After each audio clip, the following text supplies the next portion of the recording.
Welcome to the GDPR Weekly Show, one of the top 5 GDPR podcasts worldwide. Here is what's coming up in this week's episode. Welcome to episode 172 of the GDPR Weekly Show. And coming up in this week's episode, we have news of a large data breach at GoDaddy. We then have news of a data breach at green energy supplier Vestas. We then travel to Basingstoke in Hampshire, where Damira dental practice has had to apologise to a patient after a data breach. We then travel to Ireland, where the Irish DPC has been accused of corruption in its investigation of Facebook. We then look at the updates WhatsApp has made to its privacy policies since its ruling from the Irish DPC. And we then move to Canada, where in Ontario a man has been charged after a COVID-19 data breach. We then move to Pakistan, where a government body has been formed to probe the Nadra data breach. We then travel to the Philippines, where a data breach has hit retailer S&R. And then to Singapore, where Swire Pacific Offshore have had a data breach. We then answer a question that comes up regularly on our help desk as to what exactly is a good implementation of GDPR. And we then return to Ireland, where the DPC has stepped in to ensure GDPR compliance amongst a number of public bodies and also a number of bodies in the private sector. We then look around the thorny issue of CCTV and GDPR and look at what we've termed the good, the bad and the ugly. We then have more details on the GDPR certification schemes, which we mentioned some time ago here on the GDPR Weekly Show. We then have news that the EDPB has provided some really useful guidance on what is and what isn't a data transfer as far as GDPR is concerned, and that's particularly valid between the UK and the EU and vice versa. And then finally, we have news of a new bill making its way through the UK Parliament, which will impose on suppliers of digital devices standards that they will have to implement to ensure that on the Internet of Things, that their devices are suitably secured. So as always, a wide range of articles for you this week. We hope that you find the information in the articles useful and informative. If you have any feedback for us, please do not hesitate to email feedback@gdprweeklyshow.com. We do read every single piece of feedback we receive, and wherever possible we incorporate your suggestions for improvements into the show. Unfortunately, due to the volume of feedback we receive, it's not always possible to respond to each piece of feedback individually. Want to ask GDPR questions live? Come and join our GDPR surgery on Clubhouse, Thursday, 4 p.m. UK time. And we begin this week with news of a massive data breach at GoDaddy. It's believed that the breach on November the 17th gave an attacker access to more than 1 million email addresses of GoDaddy's managed WordPress users. It's worth stating at this point that the breach only involved those using GoDaddy's managed WordPress users. Everyone who just has domains hosted with GoDaddy didn't have their emails passwords hacked, only the managed WordPress ones. In a statement, GoDaddy announced that on November the 17th, GoDaddy discovered unauthorized third-party access to its managed WordPress hosting environment, using a compromised password and unauthorized third-party access to the provisioning system in GoDaddy's legacy code base for managed WordPress. Demetrius Combs, GoDaddy's CISO, said, "Upon identifying this incident, we immediately blocked the unauthorized third party from our system. The attacker used the vulnerability to access the following. Up to 1.2 million active and inactive managed WordPress customers had their email address and customer number exposed. The exposure of email addresses obviously presents a risk of phishing attacks. The original WordPress admin password that was set at the time of provisioning was exposed. If those credentials were still in use, GoDaddy reset those passwords. For active customers, Secure File Transfer Protocol (SFTP) and database usernames and passwords were exposed. GoDaddy reset these passwords. For a subset of active customers, the Security Sockets Layer (SSL) private key was exposed. GoDaddy is issuing and installing new certificates for these customers. Our investigation is ongoing well, and we are contacting all impacted customers directly with specific details," Combs said. "We will learn from this incident and are already taking steps to strengthen our provisioning system with additional levels of protection." If we receive any update on this from GoDaddy, we will of course bring it to you in a future episode of the GDPR Weekly Show. A leading UK green energy supplier, Vestas Wind, is gradually opening up its IT systems in the wake of shutdowns last Friday to contain damage after a data breach. Danish Vestas Wind Systems manufacturer, seller, installer and servicer of wind turbines, which has recently been exploring ways to expand its UK operation, has reported an attack against its corporate IT systems that caused shutdowns across multiple business units and locations to contain the issue. On Monday, the company announced that some of its IT infrastructure and internal data may have been compromised, but also pointed out that according to preliminary findings, there was no indication that third-party operations, including customer and supply chains, have been caught up. The gradual and controlled reopening of all IT systems is already underway, they said. Although the attack bears the hallmarks of a ransomware attack, Vestas refused to offer any information regarding the specific nature of the attack at this stage. Vestas, one of the world's largest manufacturing companies, already had a difficult year before this incident. In 2021, it lowered its operating profit forecast twice, taking it from 10 to 4%. Vestas blamed supply chain issues and material prices for the deteriorating outlook. Steel prices rose by almost 50% between the start of 2020 and October 2021. The fact the price has crashed back down by 25% in the past few weeks may improve the company's fortunes again and help it recover from the 2.63% share price drop it suffered on the Nasdaq Copenhagen Stock Exchange list following the data breach update.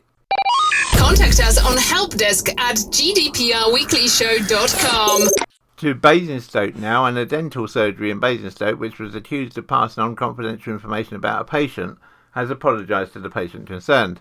An investigation was launched after Damira Dental Studios in South Ham in Basingstoke were alleged to have passed on information to the Basingstoke Gazette newspaper about Basingstoke mum Louise Elliott. Louise had got in touch with the newspaper after being unable to access an NHS appointment with Damira, having suffered with excruciating pain caused by broken teeth. The 36-year-old said she was in agony but had been unable to see a dentist at Damira as an NHS patient despite trying for months. When the Basingstoke Gazette newspaper contacted Damira Dental Studio for a comment, the woman who answered the phone gave them seemingly confidential information about Louise, including a number of appointments she had attended, those she had missed, and details of emergency appointments and checkups. The lady also told the newspaper that Louise had been taken off the books as an NHS patient after failing to attend 9 appointments since 2013. Louise, however, said she'd never been informed of this. Dr. Anishika Brogan, Managing and Clinical Director at Damira, said the investigation had now concluded. Speaking to the Basingstoke Gazette newspaper, she said, "We have investigated the claims and apologised to the patient for the information that was given." Louise confirmed that Deputy Practice Manager Fiona Arnold had contacted her this week after the newspaper had asked for an update to say the investigation has concluded and no action will be taken. She said they did apologise for the information given but kept trying to blame the newspaper. "I said I'm not happy with the decision because they've given out my information. They won't do anything about it." Louise said the surgery then offered her an NHS appointment to see a dentist this week. A spokesperson from the ICO, the Information Commissioner's Office, confirmed that it had not received any data breach report from Damira. However, of course, not all data breaches need to be reported to the ICO, and indeed this one would seem probably to fall into that category, although in our professional opinion here at GDPR Weekly Show, it's marginal because there is medical data potentially involved. But on the balance of probability at the moment, we would agree with the decision not to refer it to the ICO. You're listening to the GDPR Weekly Show with your host, Keith Budden. If you're a regular listener to the GDPR Weekly Show, you'll know that we've spoken frequently about the ongoing investigation of Facebook by the Irish Data Protection Commission. Well, this week things took something of a sinister twist with a privacy group alleging a conspiracy between the Irish Data Protection Commission and Facebook. And we should stress that this is an allegation. It has not yet been tried, and we here at the GDPR Weekly Show are offering no support to either party. We're simply reporting the news. The Ireland's Data Protection Commission, DPC, is now the subject of a criminal complaint lodged in Austria alleging corruption and even bribery in the service of covering its own backside and shrinking the public understanding of the regulatory problems facing Facebook's business. European Privacy Group, NOYB, has filed the criminal complaint against the Irish DPC, which is Facebook's lead regulator in the EU for data protection, because that's where Facebook have their main premises. NOYB is making the complaint under Austrian law, reporting the Irish regulator to the Austrian Office for the Prosecution of Corruption, the WKSIA, after the Data Protection Commission sought to use what NOYB terms procedural blackmail to try to gag it and prevent it from publishing documents related to GDPR complaints against Facebook. NOYB alleges that the Irish regulator sought to pressure it to sign an illegal non-disclosure agreement, an NDA, in relation to a public procedure. Its complaint argues there is no legal basis for such a requirement, accusing the DPC of seeking to coerce it into silence, as Facebook would surely wish it to do, by threatening not to comply with its regulatory duty to hear the complainant unless NOYB signed the NDA. The letter sent by the DPC to NOYB seeking an agreement to maintain the confidentiality of all material relating to objections by other DPAs, as well as those associated observations by the data controller, complainant, DPC or any other EU supervisory authorities, vis-a-vis a draft decision related to a complaint against Facebook that's undergoing an active dispute resolution procedure, on the grounds that such arrangements are necessary to preserve, maintain free and frank exchanges, and to ensure that the interim views were not aired in order to preserve the confidentiality and integrity of the co-decision-making procedure, as the DPC's letter demands. The DPC acknowledges that it has a legal duty to hear us, but is now engaged in a form of procedural coercion, said NOYB Chair Matt Schrems in a statement. He went on to say, the right to be heard was made conditional on us signing an agreement to the benefit of the DPC and Facebook. It is nothing but an authority demanding to give up the freedom of speech in exchange for procedural rights. The regulator has also demanded that NOYB remove documents it has previously made public related to the DPC's draft decision of a GDPR complaint against Facebook, again without clarifying what legal basis it has to make such a demand. As NOYB points out, it's based in Austria, not Ireland, so it's subject to Austrian law and not Irish law. But putting that to one side, even under Irish law, it argues that there's no legal duty for parties to keep documents confidential, pointing out that Section 26 of the Irish Data Protection Act, which was cited by the DPC, only applies to DPC staff, not to parties. Generally, we have been very good and have professional relationships with authorities. We have not taken this step lightly, but the conduct of the DPC has finally crossed all of our red lines. They basically deny us all our rights to a fair procedure unless we agree to shut up, Strem said. He went on to warn that Austrian corruption laws are far-reaching, and to further emphasise, when an official requests a slightest benefit to conduct a legal duty, the corruption provisions may be triggered. Legally, there's no difference between demanding an unauthorized agreement or a bottle of wine, all of which looks exceptionally awkward for the DPC.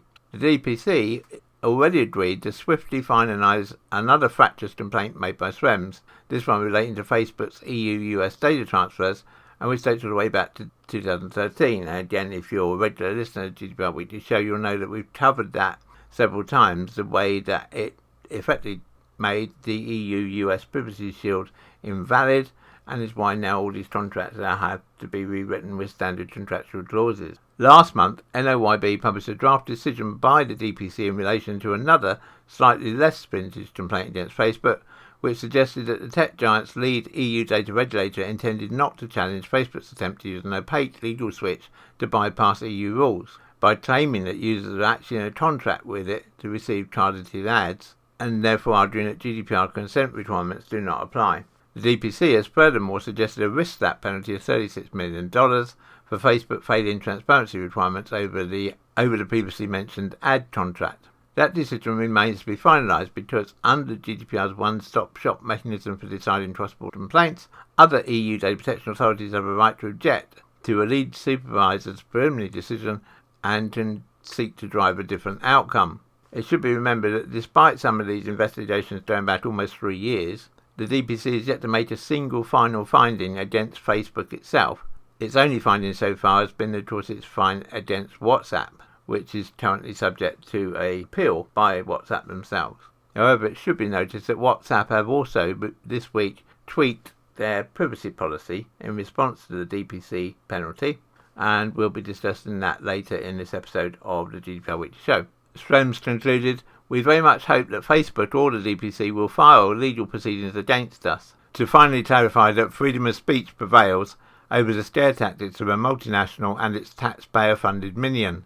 Unfortunately, we must expect that they know themselves that they have no legal basis to take any action, which is why they reverted to procedural blackmail in the first place." The DPC decided to respond by way of a questions and answers document. The first question was, there seems to be a standoff between the original Austrian complainant and the DPC over confidentiality of documents. In the one-stop shop arrangements for GDPR, in a dispute like this, which jurisdiction has primacy?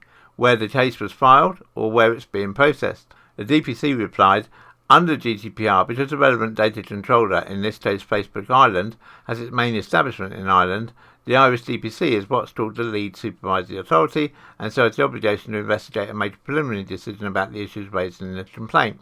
The Austrian Data Protection Supervisory Authority referred the complaint to the Irish DPC on this basis. Once we've reached a draft decision, which is how our proposed decision is referred to under Article 60 of GDPR, it is then sent to and considered by our colleagues in the data protection authorities in the other EU member states as part of a co-decision-making procedure. Following this process, the Irish DPC reaches a final decision on the complaint reflecting either the consensus achieved amongst data protection authorities or where differences arise between them which cannot be reconciled, a decision of the European Data Protection Board, the EDPB, following a dispute resolution procedure. The Irish DPC is obliged to follow Irish Fair Procedures laws as part of our decision-making process. These fair procedures obligations have been confirmed on several occasions by the Irish courts, including the Supreme Court.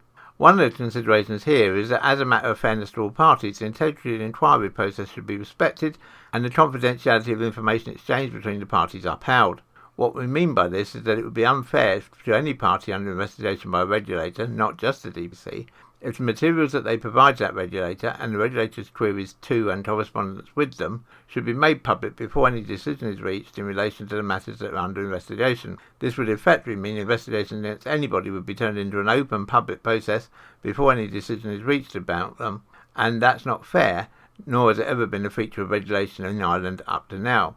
Reflecting these sorts of considerations, Section 26 provides that DPC may designate information as being confidential, so it must be kept confidential while the inquiry is ongoing. The reasons why information is designated confidential include the following: to preserve, maintain free and frank exchanges between the DPC and each of the complainant and the controller, facilitating the kind of dialogue and associated information flows necessary to ensure that all the issues under examination can be fully and effectively explored, and positions advanced by relevant parties fully and properly tested. Also, to ensure that the issues under examination can be addressed within the confines of the decision-making process itself, and to reduce the scope for parallel exchanges taking place outside that process, and to avoid the publication or other disclosure to third parties of exchanges identifying interim views and or positions that remain under consideration by the DPC, and which, if disclosed prior to the conclusion of the decision-making process, may reasonably be considered likely to compromise the decision-making process and or give rise to procedural unfairness and or cause harm to the interests of the complainant and or the data controller, as the case may be. It is of note here that both the Irish and Austrian data protection authorities agree that neither the complainant nor the controller has the right to participate in the consultation process that forms a key part of the co-decision-making procedure described before. From there, the Austrian DPA held that Mr. Schrems was not entitled to cite the documents exchanged between DPC and its fellow data protection authorities. For its part, the DPC believes that the parties should be given sight of such materials, provided only that they agree to treat them as confidential within the decision-making process. The next question they raised was, according to Schrems, the Austrian DPA says there's no confidentiality clause covering such procedural documents. You say in your letters to NOIB that there is a confidentiality clause.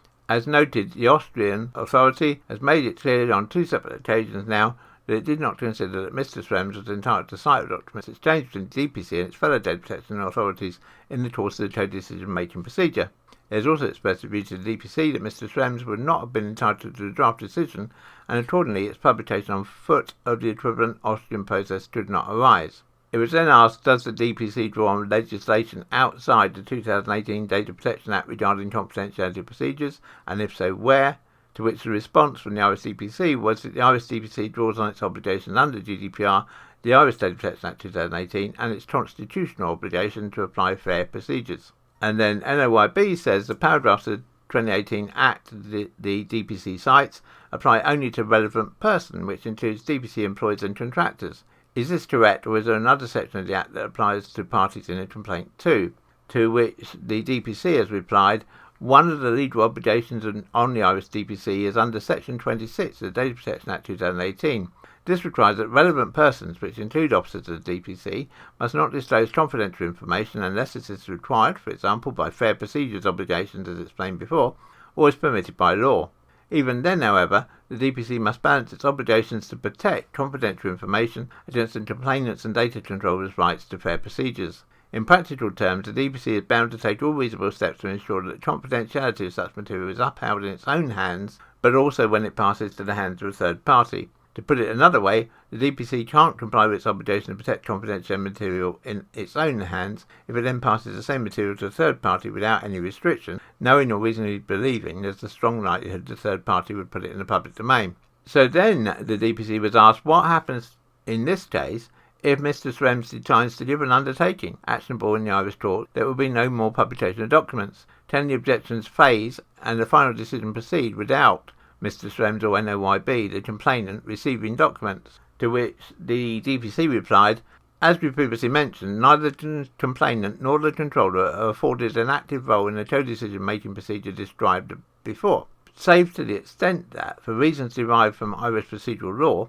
the DPC takes steps to afford the complainant and controller a right to see the objections and to make written observations, if any adjustments are proposed, to the current iteration of the draft decision. As such, the objections phase at least will proceed as planned. What happens at any later stage will depend on a number of factors to include the outcome of the consultation process as between the DPC and the other data protection authorities, but also on whether Mr. Schrems maintains his present position that he must be given access to all materials on the basis that it will be for Mr. Schrems alone to decide what, if anything, he may publish or use, and retain the right to change his position at his sole election at any time of his choosing. Ultimately, NOYB will also have a right of appeal against the final decision delivered at the end of the co-decision making procedure. NOYB's response has been that this is Facebook's position, but in fact public debate and criticism, especially when it comes to the data protection right of millions of people in a democratic society, cannot be limited to after a decision is made.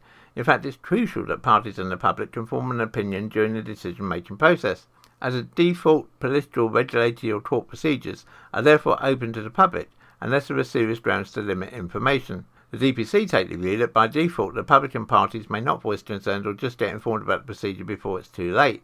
What comes in addition to that is that the DPC is extremely complicated and slow in its decision process. The pending case lasts for about 3.5 years by now. Usually such decisions are shorter and the room for public debate is therefore more limited. In the EU-US Data Shield case, the investigation had been ongoing for more than 8 years. The public would never have been informed about the background of 2 CJEU decisions if such fairness rules were continuously applied since 2013.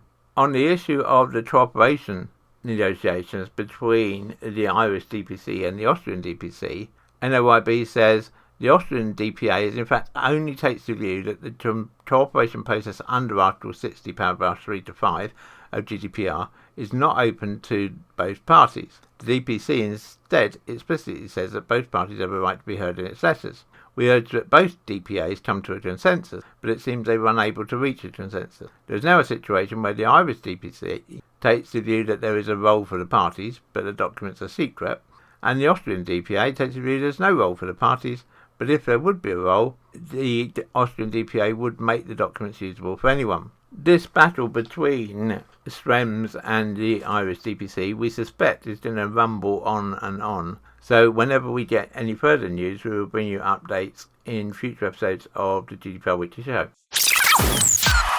If you're a regular listener to the GDPR Weekly Show, you'll know that in episode 170 we announced that WhatsApp had appealed against their fine imposed by the Irish Data Protection Commissioner. Well, this week, WhatsApp has updated its privacy policy for all European users as a result of the Irish DPC investigation. On the 22nd of November, WhatsApp confirmed the policy will not change their service or how it handles user data, but will provide more details about how users' personal information is passed to its parent company, Meta, which also owns Instagram and Facebook. This clarification will only appear in the European version of the privacy policies and does not require users to agree or take action. The privacy policy update comes after a lengthy and comprehensive investigation by the Irish DPC and a binding decision from the European Data Protection Board that the DPC reassessed the case and increased WhatsApp's proposed fine for not being transparent about sharing data with their parent company.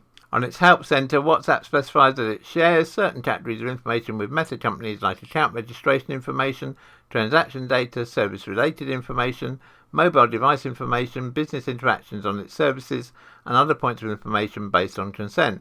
However, it does emphasise that this content is not applicable to users in the European region and that it will always protect personal conversations with end-to-end encryption, so neither WhatsApp nor Meta can see these private messages. This limitation also applies to logs of messaging and calling, shared locations and contacts per its update in January of this year. Contact us on helpdesk@gdprweeklyshow.com. To Canada now, and suspects from the Ottawa and Montreal areas, one of whom worked at a government vaccination call centre, were arrested on Tuesday in connection with an OPP investigation into a security breach of Ontario's 12ID19 immunisation system. The province's cybercrime team said it started an investigation into a possible data breach on November the 17th, when the Ontario government flagged reports from the public about spam text messages received after residents booked 12ID19 vaccine appointments or downloaded their vaccination certificates. On Monday, OPP executed search warrants in Ottawa, as well as in Quebec, with help from the security agency in Quebec. Police said they seized several computers and electronic devices. Ayub Sayed, a 21-year-old from Gloucester, Ontario, is facing charges of unauthorised use of a computer. OPP said in a statement that the suspect is a government employee who worked in the province's vaccine contact centre. Rahim Abdu, 22, of Vaudreuil-Dorion in Quebec, faces the same charges. Both accused have been released with future court dates. A spokesperson for Ontario Solicitor General, Sylvia Jones, said on Tuesday that Syed was working in the call centres for a third-party vendor, but is no longer employed by the government. Spokesperson Stephen Warner also confirmed that no personal health information was accessed as part of the breach. Jones told reporters on Monday that the public can feel secure in using the online vaccination portal. When we hear of potential breaches, we investigate thoroughly, she said at a press conference on Monday. We have confidence in the booking system and we have no concerns. An OPP spokesperson said the cybersecurity unit is still investigating to determine how many people were contacted through the breach. He said the scam appears to have been an attempt to solicit more private or financial information from the targets. At this point, we continue to investigate the nature of the messages, the spokesperson said. Typically, text or SMSing refers to the fraudulent practice of sending text messages purporting to be from a reputable source in order to induce individuals to reveal personal information, such as passwords or credit information. Of course, it is also known as phishing. The OPP advised members of the public to be suspicious of any messages asking for such information and report any possible scams to the Canadian Anti-Fraud Centre. You're listening to the GDPR Weekly Show with your host, Keith Budden. To Pakistan now, and a coordination committee headed by the National Assembly Deputy Speaker Qasim Khan Suri will look into the issues raised by parliamentarians about the National Database Registration Authority's Nadra alleged data breach. The body has been formed by Prime Minister Imran Khan on issues invariably raised by lawmakers. A formal invitation has been sent to all concerned by the Prime Minister's office. The terms of reference of the committee include the issuance of block CNICs and any other collective issues in that regard. Apart from Suri, the committee includes MNAs Sada Mohammad Isra Tareen, Khurram Sazad, Niaz Ahmed Jakar, Mohammed Alamjad Khan, Goldard Khan and Mahbub Shah. A day earlier, a Federal Investigation Agency official had told the National Assembly panel that Nadra's biometric data had been hacked and fake SIMs were being exported. However, FIA Cybercrime Wing Additional Director Tariq Pervez, who told this to the National Assembly Standing Committee on Information Technology, had later tried to clarify the claim. His statement had created warning signs amongst the MNAs, and queries were presented before the official related to Nadra's data theft. Soon, the additional director had altered his statement, saying that Nadra's data had not been hacked, but its biometric system was compromised that was used during the SIM verification process. Later, Nadra had refuted the claim to the FIA official. In a statement, a Nadra spokesperson had said public biometric data was completely safe and not hacked. The FIA official statement regarding the hacking of biometric data is based on a misunderstanding, the spokesperson had added. Nadra will seek a clarification from the FIA over the unnecessary statement and misrepresentation of the issue. The NA panel, while discussing the availability of illegal SIMs in the country, had unanimously stressed the need for overcoming this challenge. It had emphasised on increasing the capacity building of relevant institutions to ensure cybersecurity in Pakistan. Responding to concerns of the committee members, Pakistan Telecommunication Authority Chairman, Major General retired Amir Azim Bajwa, had said that no mobile phone company had been given permission to sell SIMs on a door-to-door basis. There has been a 600% decrease in the sale of illegal SIMs during the past year, he said. The PIA chairman had clarified that the cockpits obtained thumbprints of unaware people, mostly elderly or uneducated women, for various purposes including receiving digital payments, and these biometric verifications were used to obtain SIMs. He added that some other illegal methods had been used to copy thumbprints, but the system was being phased out. The live fingerprint detection system is being introduced to eliminate the use of silicon thumbs, he said. Want to ask GDPR questions live? Come and join our GDPR surgery on Clubhouse, Thursday, 4 p.m. UK time. To the Philippines now, and news that a data breach may have compromised the contact information of thousands of customers of S&R membership shopping on November 14th. But the retailer only informed the public through an advisory on Wednesday this week, more than a week after the original incident. The National Privacy Commission, the NPC, told reporters on Wednesday that it was notified by S&R about the breach on November 15th and said that about 22,000 customers had been affected. The NPC refused to provide any other information to reporters. The void in information from both NPC and S&R since the breach was filled by viral Facebook posts made by social media influencer and convicted scammer Christian Zangaza, who was slapped by a Malabon court with a 5-year jail sentence in 2018 after being found guilty of violating the bouncing check law. The NPC declined to comment on Gaza's claims, which included a multi-million-dollar blackmail reportedly made by a ransomware hacker against S&R. Under NPC rules, S&R had to inform the infected shoppers about the breach within 72 hours of discovering the incident. Even with just a reason to believe that it might have been a breach, the owner of the data would still have to be informed. The S&R public advisory was dated November 21st and was posted on S&R's official Facebook page on November 24th. We would like to inform you that S&R recently became the target of a cyber attack.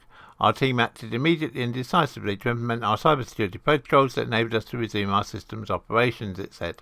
Limited membership data, which are confined to contact information, may have been compromised. However, all our members' credit card and other financial information are safe and secured, as these data are protected by encryption measures as required by regulation. The 22 S&R membership warehouse clubs and the 45 S&R New York-style pizza stores have been part of the Pure Gold group since 2012.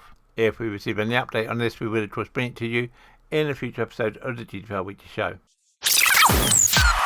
To Singapore now, and shipping giant Swire Pacific Offshore, SPO, has announced a data breach after it fell victim to a cyber attack.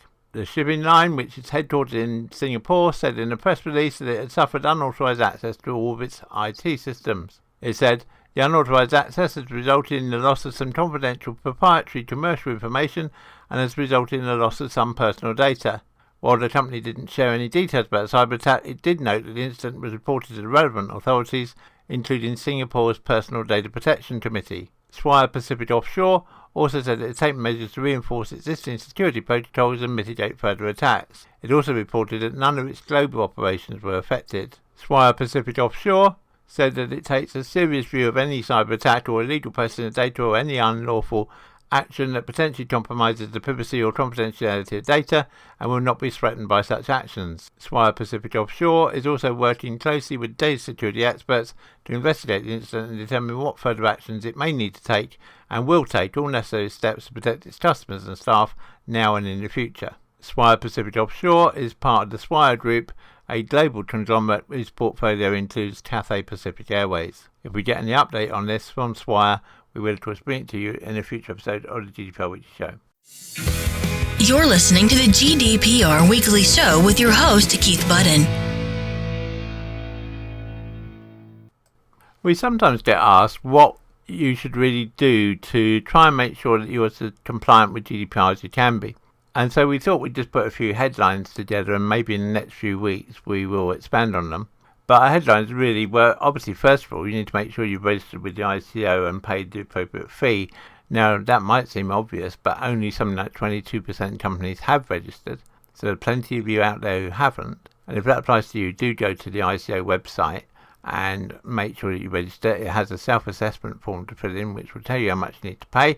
Typically, it would be either £40 or £60 or £35 or £55 if you choose to pay by direct debit. We would recommend you select the direct debit option, as it saves you having to remember to register again next year. Having done that, you need to think about whether you need to appoint a data protection officer, and really that depends either on your size of company or the amount of data that you're processing. So if you've got a company over 250 people, then you really should have a data protection officer. and if you're processing lots of data, you should really have a data protection officer. If you're not in either of those categories, you might still decide to have a data protection officer anyway, because your DPO will take care of all of these matters about GDPR. And you can either appoint a data protection officer internally from your existing staff, or you can choose someone like ourselves to be your external data protection officer. The only note of caution to give when you're appointing your internal data protection officer is they can't be anyone who has a shareholding in the company. The next step you need to do is classify all your data and procedures and know what data you're holding, why you're holding it, how long you keep it for, and what you do with it. And as part of that, probably complete a data privacy or data protection impact assessment, a DPIA. And lots of companies forget to do this stage. They don't conduct a privacy assessment, and that means technically they're not GDPR compliant. So if you've not done one, again, either look at the ICO website for ideas on how to do one, or just reach out to us using the contact details coming up at the end of this article. Once you've got all your policies, of course, it's then a question of training your employees to make sure that every employee at least knows the basics of GDPR, at least knows what GDPR is. And again, if you need any training, again, reach out to us using the details at the end of this article. And there are a couple of things that lots of companies don't do. The first is that you can have the most brilliant data breach policy known to man, but unless you test it, how do you know that it actually works? And so one of the things you should be looking to do is to put into your calendar that once a year, at least, you're going to test your data breach procedures and see if they work.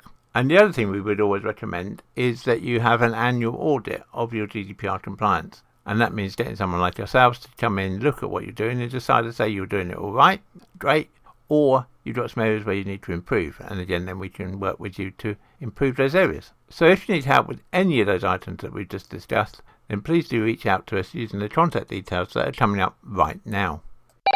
Contact us on helpdesk@gdprweeklyshow.com. We return to Ireland now, and the Data Protection Commission, the DPC, has said that more than 70 public bodies have brought themselves into compliance with a key aspect of GDPR after its intervention. The data watchdog said it now completed the most recent stage in its Data Protection Officer DPO enforcement programme, which is aimed at improving compliance with Article 37 of GDPR. Article 37, paragraph 7 of the GDPR identifies public bodies as among the categories of data controller required to appoint a DPO and to notify the DPO's details to the relevant authority. In the initial phase of the project, the DPC identified 77 potentially non-compliant public bodies from a total of almost 250. Following the intervention of the DPC, over 70 organisations brought themselves into compliance, raising the section's compliance rate from 69% to almost 100%, the watchdog said. This year, the DPC also expanded the project to include the private sector, although there is no automatic requirement for non-public sector organisations to appoint a DPO. The Commission did, however, identify several sectors that were likely to meet the threshold to appoint a DPO due to the scale and nature of their data processing activities. These sectors included private hospitals, out-of-hours GP services, banks and credit unions. The DPC found that just over 40% of the 24 organisations identified in the health sector had appointed a DPO, but all were now in compliance with the rules after its intervention. The database review identified 34 banking entities and brought the compliance rate up from 74% to 80%. 3 organisations have given the DPC reasons for not appointing a DPO, while the remainder are continuing in discussions. Of the 242 credit unions identified by the Data Protection Commission, just under 30% were in compliance initially. The watchdog now says 64% are complying with the rules, with 10% in partial compliance. The Commission is reviewing the reasons given by the 13% credit unions that have chosen not to designate a DPO. In cases where the DPC identifies persistent non-compliance, further enforcement measures will be taken as proportionate and necessary to ensure compliance with the requirements of GDPR. We are extremely pleased to announce the launch of our first book called GDPR Made Simple. It's available right now on Amazon, so if you just go to Amazon and search for GDPR Made Simple, you will find our book. Alternatively, go to gdprmadesimple.club and you can click through from our new website there directly to the page to buy the book on Amazon. For a limited period until the end of November, it's only £7.99, which is a saving of £7 on the normal price. As its name suggests, we've made it a very simple guide to GDPR, but nonetheless a guide which covers everything that you need to do to ensure that your organisation is UK GDPR compliant. And so we'd be extremely grateful if you'd purchase a copy of our new book. Profits from the book help to go towards the cost of running the GDPR Weekly Show. And of course, if you've got any feedback on the book, then please either leave the feedback on Amazon or alternatively email us as usual at feedback@gdprweeklyshow.com. We really hope you like the book. We've put many hours into its production, and we hope, like the podcast, you find it extremely useful.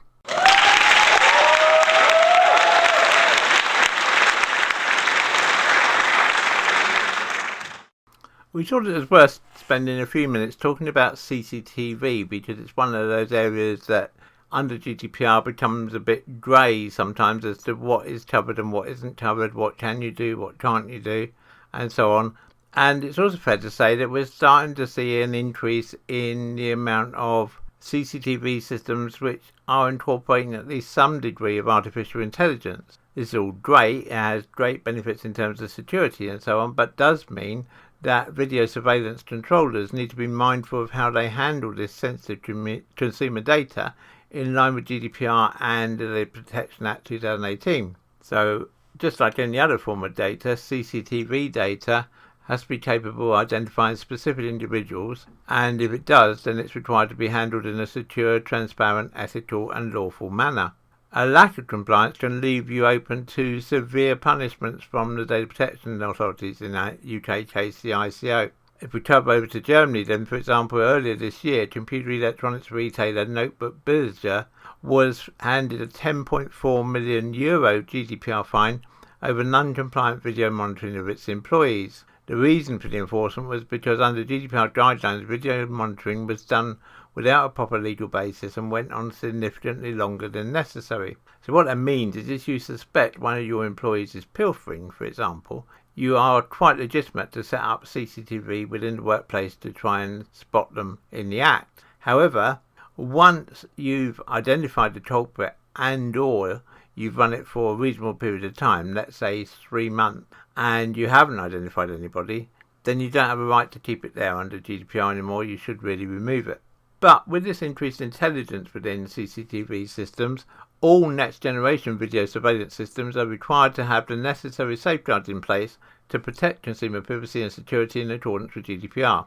Organisations that adopt and implement smart AI-powered CCTV surveillance are responsible for ensuring the explicit and transparent use of such powerful and invasive tools in the interest of GDPR compliance. In addition, highly intelligent video surveillance solutions that process sensitive data sets are deemed high risk, and organisations handling this data are required to carry out data protection audits and impact assessments before setting up such high-powered AI video monitoring systems. Such requirement is certainly obligatory under GDPR guidelines, which also obliges users to carry out this assessment frequently throughout periods of use. And I think that's important. It's not enough with sensitive CCTV to carry out a DPIA just when you introduce it.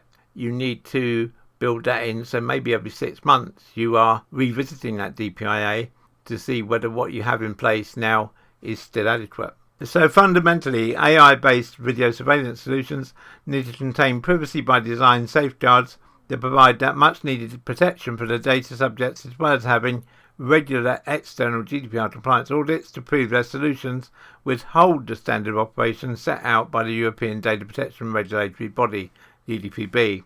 This is due to the nature in which these video solutions that utilise AI collect and store sensitive biometric information from subjects that can be used to identify them and infringe on their privacy and security. To remain GDPR compliant, organisations need to adopt video surveillance solutions that are able to strictly collect and process anonymised visual data along with simple forms of metadata. As a result, this stops any sensitive consumer information that comes from the visual data that is collected from being identified. Organisations need to balance the need for consumer data for commercial gain with the careful and legal processing of personal data. This means ensuring that individuals cannot be tracked from camera to camera, yet can be viewed and analysed in a single camera field of view as long as the person cannot be identified. Further, companies can also benefit from safely accessing key data that they need to gain invaluable insights about accessibility of spaces, safety issues and consumer behaviour with regards to demographics and buyer habits. Companies place high value on being able to track a customer's journey, quite understandably, and then using this intelligence to provide new or improved customer experience. The most effective way to achieve this is by tracking and analysing personally identifiable consumer data, yet this would already infringe on GDPR. What is often overlooked is that GDPR compliance doesn't mean you have to be blind on camera-based video analytics. It's already a powerful tool within the boundaries of GDPR and without infringing on people's privacy or security. For organisations looking to leverage the power of next-generation AI video monitoring solutions to gain consumer insights, they will have to do so in a GDPR-compliant manner. Ever since it came in a few years ago, GDPR changed the way businesses collect and repurpose personal data, as they're now expected to comply with its strict guidelines designed to provide consumers with high levels of privacy and data protection. So in a nutshell, this means that you must operate your CCTV with full transparency, minimising the data collection, ensuring the safe and secure storage of any data, while also conducting regular adequate GDPR impact assessments and audits. 3 new schemes have been approved by the UK ICO in order to provide guidance for organisations on compliance with the data protection law. They cover the handling of personal data correctly when the equipment is destroyed, age assurance, so tied in with the Children's Code, which we've mentioned several times recently here on the GDPR Weekly Show, and children's privacy online, so again tied in with the Children's Code. Organisations will be able to apply for certification under any of these 3 schemes. Upon being certified, organisations will have evidence of their compliance, enabling them to show that it satisfies certain standards on data protection. It will also protect consumers and give them greater trust in the organisations involved. And we're very pleased to say that we will be offering these certification services in the new year via Insurity, the company behind the GDPR Weekly Show. The key provision that relates to the certification schemes is Article 42 of UK GDPR. This effectively states that the ICO will be encouraged to establish these sorts of certification schemes. It also states that the ICO and other relevant certification bodies will be responsible for the assessment of organisations' compliance with the standards and then the approval or withdrawal of certifications. The 3 new developed schemes are the first example of the ICO exercising this power under GDPR. So to give a little more detail on the first scheme, which is the ADISA ICT Asset Recovery Certification Scheme, this certification relates to recovery services which include processing activities and data sanitisation. It covers applicants who are either data processors or sub-processors, and its aim is to assist controllers in managing compliance with asset recovery. Applicants will be assessed against 4 criteria.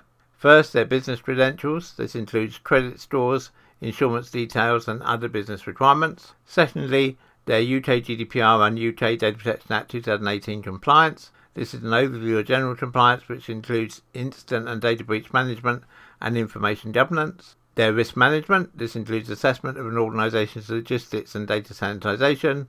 And their non-data service. This includes waste management and recycling. For applicants to be certified, they will need to pass a full ADISA audit against those criteria.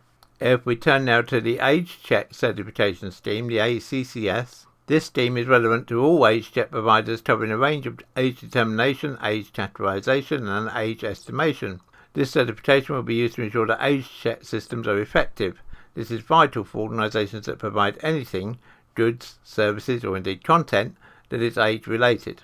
Whilst there is an extensive list of technical requirements on the processing personal data for organisations that wish to be certified, the key point is that the standards require applicants to have a publicly stated commitment to reduce the access that children have to age-restricted goods. And then the third scheme is the Age Appropriate Design Certification Scheme, the AADCS. This scheme is relevant to all organisations that process data for services likely to be accessed by children. Apps, websites, social media platforms, online marketplaces, all of those are likely to fall in the scope. The key requirement is that any organisation certified must identify the needs of children and support these needs when processing personal data. Some of the requirements are, for example, that you keep children safe from the risk of exploitation, you protect children's health and well-being, and you protect and support children's physical, physiological and emotional development. The full list of actions is contained within the ICO guidance. Organisations will also need to undertake data protection impact assessments with a particular focus on the rights of and the risks to children. As we mentioned, we will be offering services to help our clients gain these certifications, and we will be beginning those services in January. So listen out for episodes of the GDPR Weekly Show in January, when we'll be bringing you more detail on each of these certification schemes and how we can help you achieve certification. Contact us on helpdesk@gdprweeklyshow.com.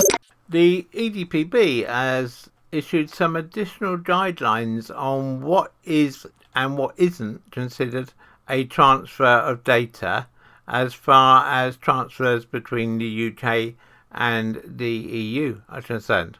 And the guidelines that they've issued are that where personal data is disclosed directly by a data subject to the controller, i.e. a consumer in France is completing a form on your website here in the UK, then that is not considered a data transfer as far as the EU and UK are concerned. So you don't need an agent to be able to do that transfer, or a permanent place of business in France to be able to do that transfer. You can just do that. They've also suggested that transfers between the same party, e.g. the same company, in different countries is not a transfer. And that's an important step forward. So that means that if you've got offices in, let's say, London and Berlin, then you can transfer data between London and Berlin within the same company without having to worry about data transfers and standard contractual clauses and all of that administration. You can just do the data transfer. Obviously you need to make sure your other GDPR rules are in place, but it simplifies the situation.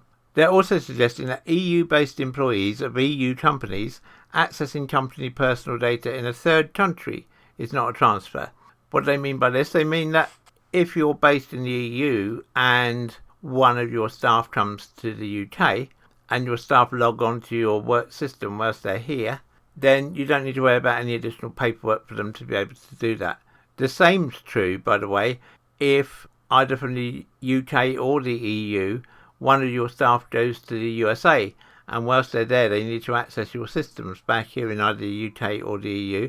Just that simple access to the system is not now going to be considered a data transfer.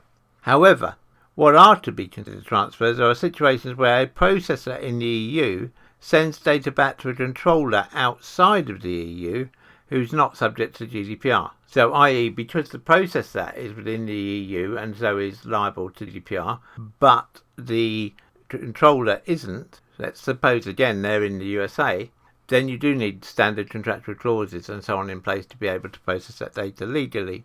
And they've also implied the same the other way around. So if you're a data processor in the EU or the UK and you send data to a sub-processor outside the EU who's not subject to GDPR, again, all the standard contractual clauses still need to apply. I actually welcome these suggestions. I think they cover a great deal of day-to-day situations which arise in companies and organisations, especially now that the world is starting to open up again to overseas travel. So it does mean that, if you're the manager of a company and you go to the US for a conference and whilst you're out there you need to access the payroll system here in the UK, you don't need any additional paperwork in place to make sure you're covered when you're doing that. And I think that's just common sense. So at the moment these are only suggestions from the European Data Protection Board. They are currently out for consultation until the 31st of January 2022, but we would hope that they would become enforceable guidance rather than just guidance notes very early after the 31st of January 2022. We will of course keep a careful eye on this for you and bring you any updates right here on the GDPR Weekly Show. We are extremely pleased to announce the launch of our first book called GDPR Made Simple. It's available right now on Amazon, so if you just go to Amazon and search for GDPR Made Simple, you will find our book. Alternatively, go to gdprmadesimple.club and you can click through from our new website there directly to the page to buy the book on Amazon. For a limited period until the end of November, it's only £7.99, which is a saving of £7 on the normal price. As its name suggests, we've made it a very simple guide to GDPR, but nonetheless a guide which covers everything that you need to do to ensure that your organisation is UK GDPR compliant. And so we'd be extremely grateful if you'd purchase a copy of our new book. Profits from the book help to go towards the cost of running the GDPR Weekly Show. And of course, if you've got any feedback on the book, then please either leave the feedback on Amazon or alternatively email us as usual at feedback@gdprweeklyshow.com. We really hope you like the book. We've put many hours into its production and we hope, like the podcast, you find it extremely useful.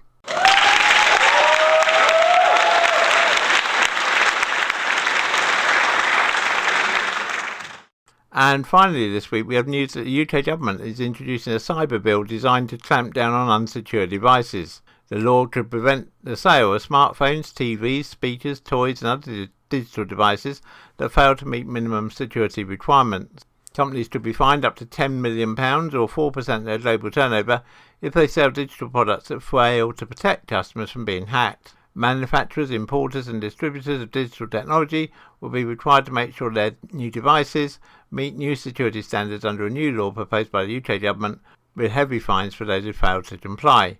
The Product Security and Telecommunications Infrastructure Bill, introduced to Parliament on Wednesday, will allow the government to ban universal default passwords, force firms to be transparent to customers about what they are doing to fix security flaws in connectable products, and create a better public reporting system for vulnerabilities found in those products. At present, digital device manufacturers must comply with rules to stop them from causing people physical harm from issues such as overheating, sharp components or electric shock, but there's no regulation to protect consumers from harm caused by cyber breaches, which of course can include fraud and theft of personal data. The bill will give government new powers to bring in tougher security standards for device makers. The tougher standards include a ban on easy-to-guess default passwords that come preloaded on devices such as password or admin, which are a target for hackers.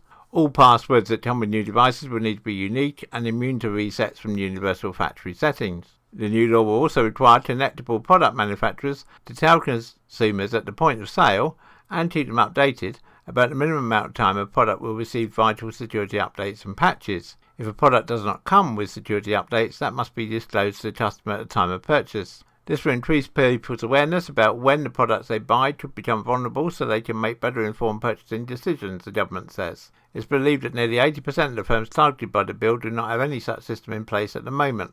There will also be new rules that will require manufacturers to provide a public point of contact to make it simpler for security researchers and others to report when they've discovered a security flaw in a product. This new cybersecurity regime will be overseen by a regulator, which will be designated once the bill comes into force, and will have the power to fine companies for compliance up to £10 million or 4% of their global turnover, as well as up to £20,000 a day in the case of ongoing contraventions. The regulator will also be able to issue notices to companies requiring that they comply with the security requirements, recall their products, or stop selling or supplying them altogether. As new threats emerge or standards develop, ministers will have the power to mandate further security requirements for companies to follow via secondary legislation. National Cyber Security Centre Technical Director Dr. Ian Levy said the bill would ensure the security of connected consumer devices and hold device manufacturers to account for upholding basic cyber security. The requirements this bill introduces, which were developed jointly by DCMS and the NCSE with industry consultation, mark the start of a journey to ensure that connected devices on the market meet a security standard that's recognised as good practice, he added. There will obviously be more to come on this as the bill makes its way through Parliament, so we will of course bring you regular updates on this right here on the GDPR Weekly Show. Contact us on helpdesk@gdprweeklyshow.com. The GDPR Weekly Show is an Insurity production. Until next time, bye-bye.